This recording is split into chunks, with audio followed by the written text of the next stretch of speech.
ఆ రోజు అధ్యక్ష శాసన మండలిలో మొత్తం మంత్రులందరూ అక్కడికి వచ్చేశారు, శాసనసభ్యులందరూ గ్యాలరీలో మొత్తం వచ్చేశారు, మొత్తం శాసన మండలిలో లైట్లన్నీ ఆపేశారు. మేమందరం బాబు గారు ఛాంబర్లో కూర్చున్నాం. పోనీ శాసన మండలిలో లైట్లు ఆపేశారు, తర్వాత మా ఛాంబర్లో లైట్లు ఆపేశారు, టీవీ ప్రచారాలు ఆపేశారు. అసలు ఏం జరుగుతుందో మాకు సమాచారం లేదు. సార్ అన్నారు ఒకసారి వెళ్ళి మనము గ్యాలరీకి వెళ్దామంటే గ్యాలరీకి వెళ్ళాము అధ్యక్ష. నరక యాతన అధ్యక్ష. ఆయన ఓపిక నేను జోహార్ అధ్యక్ష. మనస్ఫూర్తిగా ఆయన అంత ఓపిక ఎవరికీ రాదు.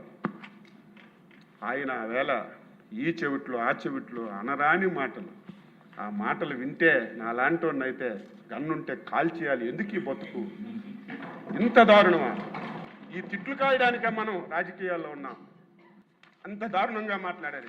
అయినా సరే ఎక్కడ కూడా వెనకలేదు. ఇది మన డ్యూటీ, మన బాధ్యత ఇది అని ఎక్కడ కూడా వెనక్కుండా ఆయన రోజు ఉన్నారు అధ్యక్ష.